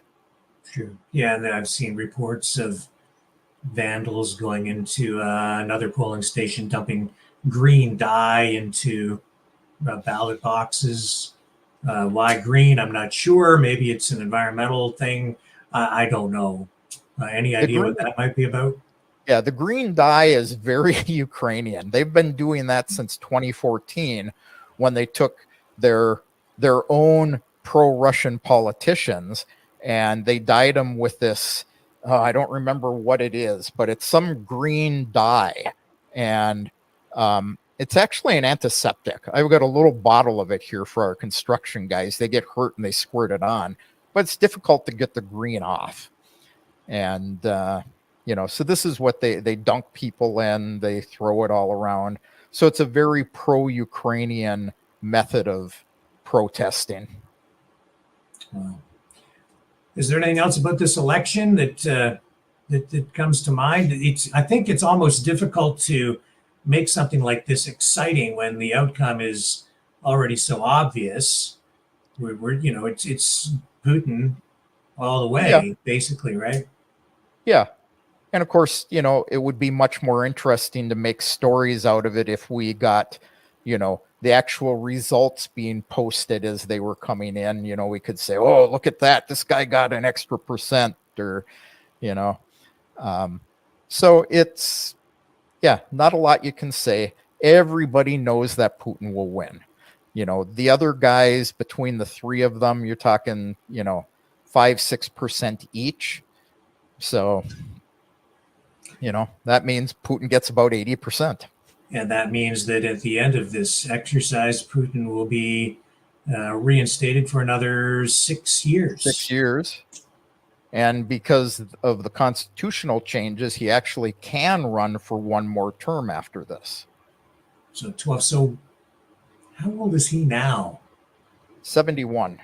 71. So, well, okay, so it's possible. It's possible. He'd be finishing that second term younger than Biden. So. Yeah. Who is, I think, the oldest president in U.S. history, if I'm not mistaken. Yeah.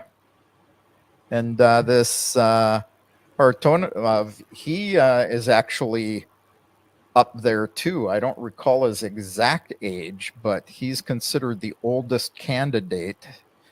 Let me see if I've got his date of birth here. No, but he's the oldest candidate, this Haritonov. But he's like 74 or something like that. Not much older than Putin.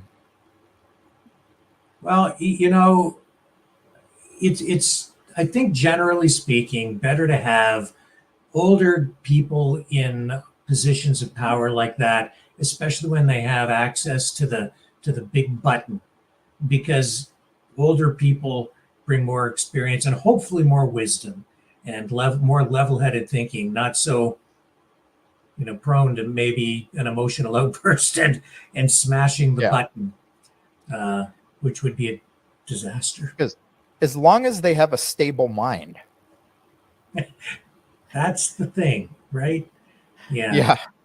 I'm not sure that we have that over here in any of the choices before us in this U.S. presidential election, let alone here in Canada. I'm kind of worried. Yeah. Yeah. Well, you know, I did see a Western report this morning that while Putin's 71, he's older than, you know, the average age of a man living in Russia. And actually, that's not correct. The average age right now is 76. Oh, is that but right? Okay. Putin is exceptionally healthy. I mean, he's out there on the ice playing hockey with hockey guys. And now, granted, if I'm out playing hockey with the president, I'm probably not going to hit him too hard. Yes. But, Me you know, neither. No. he does that. You know, he's out flying fighter jets, and you know, he does go hunting out in the woods. These bare-chested pictures of him are actually, you know, this is what he does on his vacations. And this is one of the things that he said. He wants people to be more healthy so that they will live longer.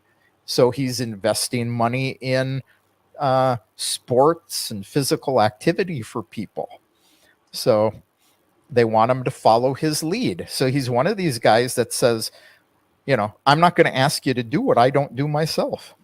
Well, it is you know, it's been a very successful public relations campaign for him. There's no question about that. The images of him riding a horse shirtless and and flying in fighter jets, you know, it's that's much more effective in building public confidence and trust than, you know, falling down the stairs of Air Force One. Yep, this is true. So you have election coverage live on Sunday evening. Tell us what you have planned. Yeah, Sunday evening, myself and Joseph Rose, who is an American who lives in Moscow, we are doing a dual live stream, both of our channels, and we're starting at 9 p.m., which is when the first results are supposed to be released. Now, we also understand that it's 9 p.m. Russian time, which means it could be somewhere between 9 p.m. and 1 a.m. So, yeah, I understand. So we will see. But We've got a couple of politicians that will come on for 5-10 minutes and talk about the elections a little bit. We've got a couple of people who have newly voted in the elections this year in person who will share their experience. My wife will come on and do some comparisons between voting in the United States, voting in Ukraine, and her voting in Russia. So looks to be in a, if nothing else, we'll create some excitement until we actually get some results. Okay. The results that we know we're going to see. Right. And tell people how they can find your channel for that coverage. You can go to American Crimea on YouTube, and that's where you'll find us live. So we expect to have some special guests showing up unannounced. And okay, well, we'll look forward to that. Kevin, is there anything else you'd like to add or think that we might have missed? Nope, I think that's about it. We did miss something. People outside of the country voting. Russia's gone to great lengths. That same website that I showed you a little while ago, which right now 35%. So the numbers are going up. They've got a whole list of places you can click on here, but they've got one where you can find out where your local polling station is if you live outside the country. Now, the United States is not on the list. I don't know why, but you can vote in the United States if you're a Russian citizen at the embassy or either of the two consulates, and that's all.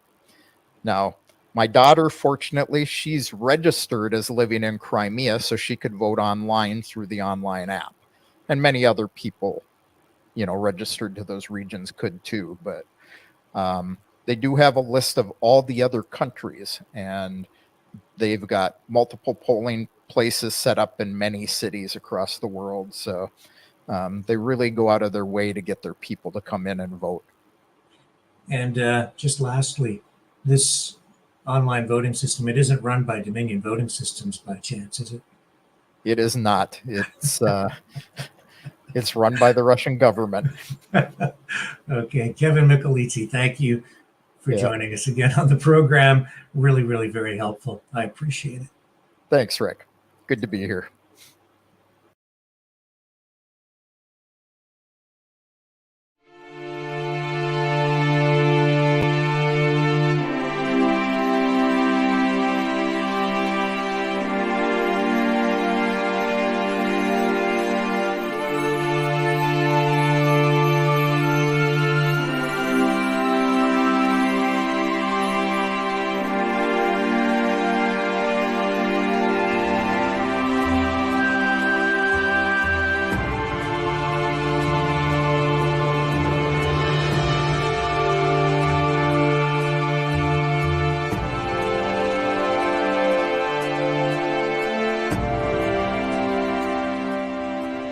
Maverick News. The world is watching.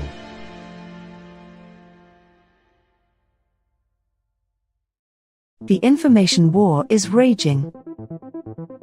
Truth without integrity is worth nothing. Maverick News. Because those who have power and those who seek it must be held accountable. The world is watching. Join our family of truth seekers. Donate today and add your voice to the chorus of Maverick Knights. Donate at maverickdonations.com. Truth. Integrity. It's the Maverick way.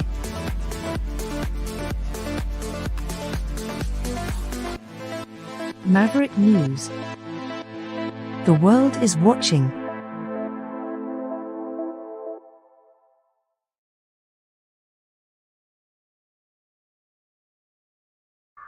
Hello, world. Are you awake?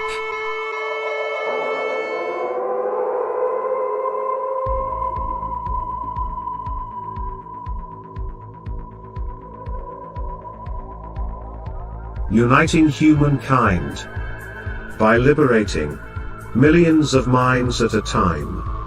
Maverick News. The world is watching.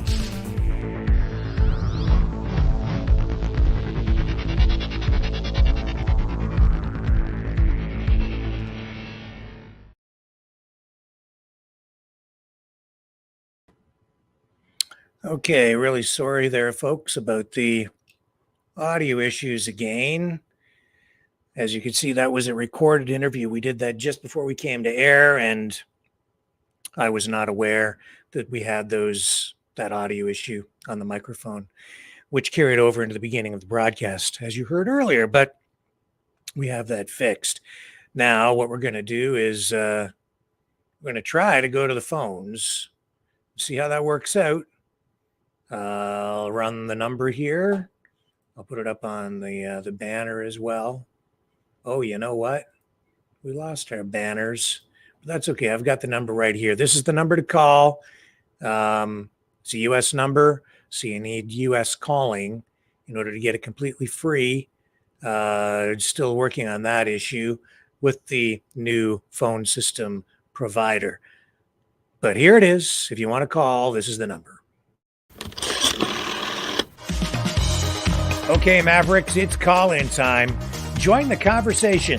Call now at 1-319-527-6770. That's 1-319-527-6770.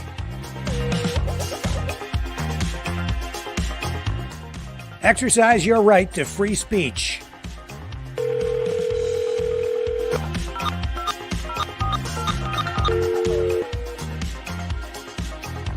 Call 1-319-527-6770.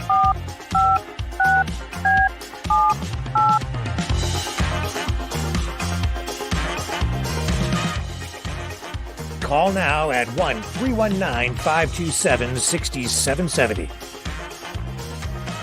Maverick News. Call now. The world is watching and listening to you.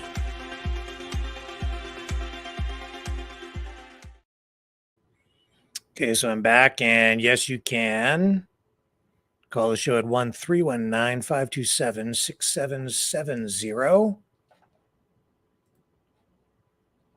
I'll get the system ready to get up on the screen here. Now, you also, I'm just going to check the chat here for a moment. Okay. So, you can also support the show if you like what we do. If you enjoy participating and like the content, help us cover the bills by donating at maverickdonations.com. That takes you to the Give, Send, Go page right there. And it's you guys who keep us going here, who fund the operation, and you can also donate. Most people actually donate over here at freedomreporters.com. Do appreciate the support we've had, the ongoing support. Truly appreciate it. And Johnny, you sent me this. And yes, your Knights of Malta t-shirt will be coming in the mail. This is, I believe, a 1970 Buick GS. Pretty sweet. Pretty sweet. He wrapped up his letter with this. He sends me these pictures of cars because he knows I like cars from the before times when petrol was king and electric vehicles were a figment of our collective imaginations. These came with a smoking 350 and 315 horsepower, or a big block 455 pumping out 350 horsepower and an ungodly amount of torque. enough to burn the rubber off those rear tires. Pretty sweet car. Thank you, John, for sending that. I'll add that to my collection. Buick GS. Luxury and performance from the muscle car era. That was one of the, one of the last before the malaise era, when cars were crippled by emissions controls and the horsepower was stifled. Let me put the number back up on the screen here if you do want to call. And I don't know if we'll get calls tonight or not. The system is still a little wonky, and I do apologize again for the audio issues, but I have them worked out. We were infected with something, and it was doing crazy things with our browser. That has been the problem here, so that sometimes audio would play and sometimes it wouldn't. What exactly the problem was, I don't know technically, but what I did is I had to flush out the system, reset everything. That's why we've been having the microphone problems, because it wasn't selecting the correct microphone on this reset. It's a long story, but we're battling back. We seem to have things more or less back under control now. Let me get the phone number back up on the screen here. 1-319-527-6770. Make sure you like, share, subscribe as well. That would really help us out a lot.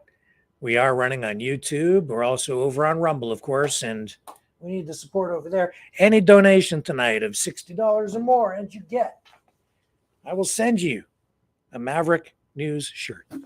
Embroidered. They're quite nice and very durable. Or I can also send you a Maverick News t-shirt or an Exile, the Knights of Malta t-shirt, which is what John wants. So I will be sending that along to John. And thank you, sir, for your ongoing support as always. Now let me just check here again. Let's see where we're at.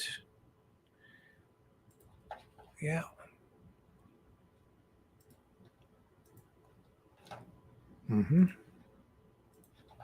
Okay. Let me just run a little promo here. Well, I click on a few more buttons, and we will be back on the other side of this. Exile, the Knights of Malta.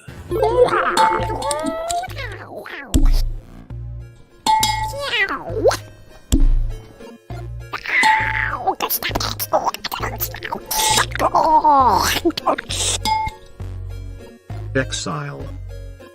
The Knights of Malta. Maverick News. Join us. The world is watching.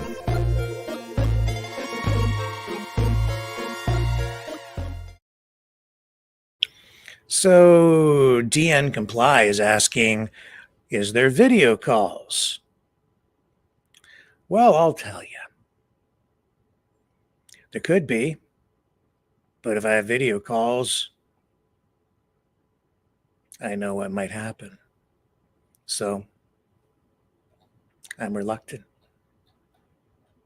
See, when people do bad things, it makes it difficult to give people the floor to speak and share opinions.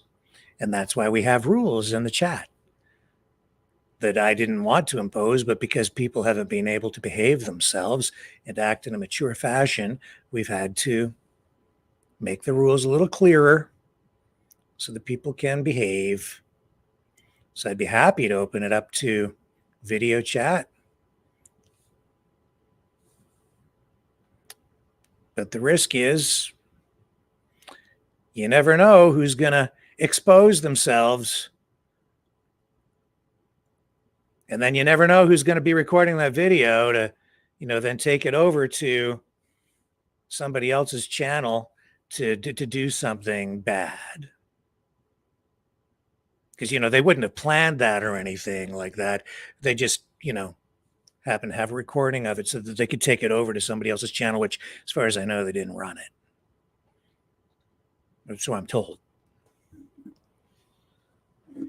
So, call in if you want.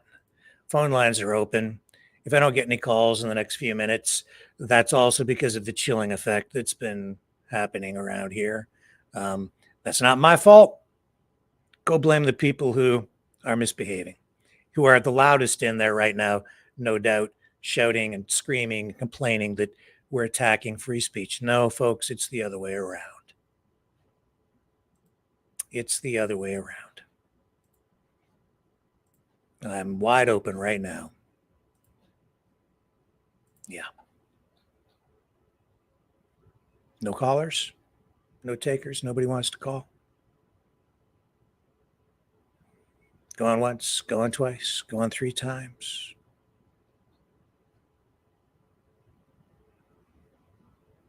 Four times. Anybody? No? Yeah, I thought so. We'll wrap it up. Somebody's been asking, why is the show shorter the last few nights? Not me. Just look in the chat. What can I do? Nobody wants to call? Didn't think so. All right. It's open. Lines are open. Lines are open.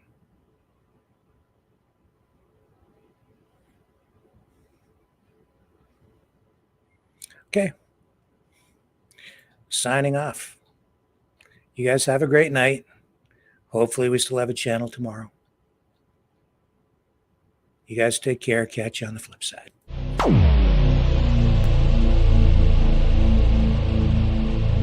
This has been a Maverick Multimedia production.